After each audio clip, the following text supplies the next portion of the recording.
Nu skal vi til Brasilien, hvor der lige nu udspiller sig et højspændt politisk drama. For dagen i dag, det kan blive præsident Dilmas sidste dag som landets leder. Hun beskyldes nemlig for at have sminket de offentlige finanser, og nu risikerer hun at få en rigsretssag på halsen. Muitas vezes, como até hoje, queriam que eu renunciasse. Jamais passou a renúncia pela minha cabeça. Præsidentens skæbne afgøres her i landets hovedstad og det absolute magtcentrum Brasilia. Her der finder vi Dilmas præsidentpalads lige op ad der, hvor senatet om lidt skal afgøre hendes skæbne. Men flyver vi en lille smule ud af den store boulevard her, så møder vi en helt anden verden. En verden, hvor der er stor frygt for, hvad et præsidentskifte egentlig kan betyde.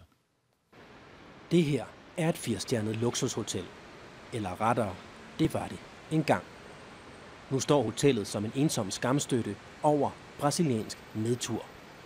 Midt på esplanaden i hovedstaden Brasilia. Omringet af polerede regeringsbygninger, banker og ministerier.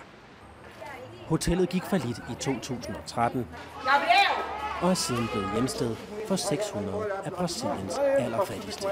Der bor simpelthen 220 familier inde i det her hus, og vi skal op og se, om der er nogen af dem, der har lyst til at snakke med os nu. Brasilien er ikke bare midt i en politisk krise. Landet befinder sig også midt i en af de værste økonomiske nedture i landets historie. Det var simpelthen her, at lobbyister og politikere og journalister og andet godtfolk tog elevatoren ned og spiste morgenmad. Og der er bare et hul ned nu. Alle de døre, der er her, der var simpelthen hotelværelser, som man ser her. Det var et fint hotelværelse. Fuldstændig smadret. Og vi kunne prøve at gå ind herover og se. Der bor familier inde bag alle dørene her. I værelset her bor 42-årige Alerci med sine 2 døtre, Fernanda og Rebecca.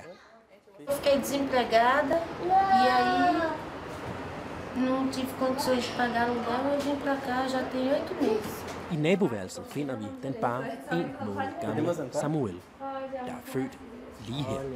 Hans mor kunne ikke betale de høje huslejer i Brasilia. Ou vai pro aluguel, paga aluguel, ou coma. É melhor sair do aluguel e comer, né? E sobreviver. Vi fortsætter turen op gennem det tidligere luksushotel med 27-årige Jeka, der har boet her et par måneder. Hun viser os den tidligere festsal, som også var diskotek for byens unge og smukke. A vista daqui er muito boa.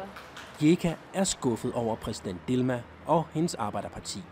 Men hun tror faktisk, at situationen for de fattigste bliver endnu værre, hvis vicepræsident Michel Temer overtager magten. Mas ela ainda pensa pouco, né?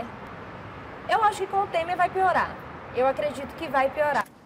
Beboerne i det gamle hotel må nu ligesom resten af Brasilien spejde ned mod senatet.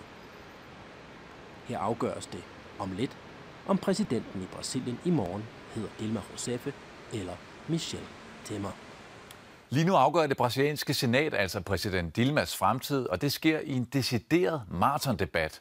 I natdansk tid begynder senatorerne så endelig at stemme ja eller nej til, at Dilma skal igennem en rigsretssag. Hvis over halvdelen af Brasiliens 81 senatorer stemmer imod hende, så får Brasilien en ny midlertidig præsident, for så bliver Dilma Rousseff nemlig automatisk suspenderet i op til et halvt år. Og så tyder alt på, at manden her, vicepræsident Michel Temer, bliver forfremmet til præsident. Og ender en eventuel rigsretssag med, at Dilma bliver kendt skyldig, ja, så er hun færdig som præsident. Og hvad er så det mest sandsynlige udfald af den her debat og afstemning, Christian?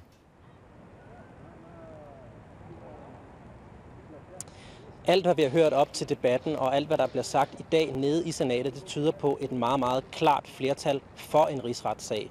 Det vil sige, at jeg tror faktisk, at Dilma Rousseff allerede er i gang med at pakke sine flyttekasser. I morgen skal hun simpelthen, eller senest fredag, skal hun forlade præsidentpaladset, og en ny præsident træder til. Og det er selvfølgelig noget, som alle brasilianere holder øje med i dag. Vi kan ikke være sikre på, at afstemningen er slut, men det tyder på, at vi får en ny præsident i morgen.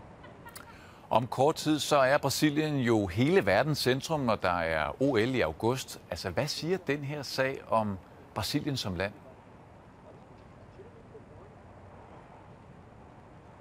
Der er rigtig mange brasilianere, som er kede af den måde, som processen har kørt på.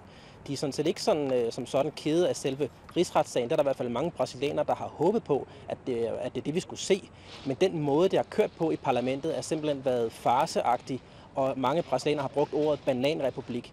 Skal man tage de lidt mere positive briller på, så kan man sige, at Brasilien er et meget, meget ungt demokrati. Vi skal ikke ret langt tilbage i historien. Det kan være svært at huske, når man står her i det her moderne land nu. Men i 80'erne var det jo et militært diktatur. Så det her det er altså en test for det demokratiske Brasilien.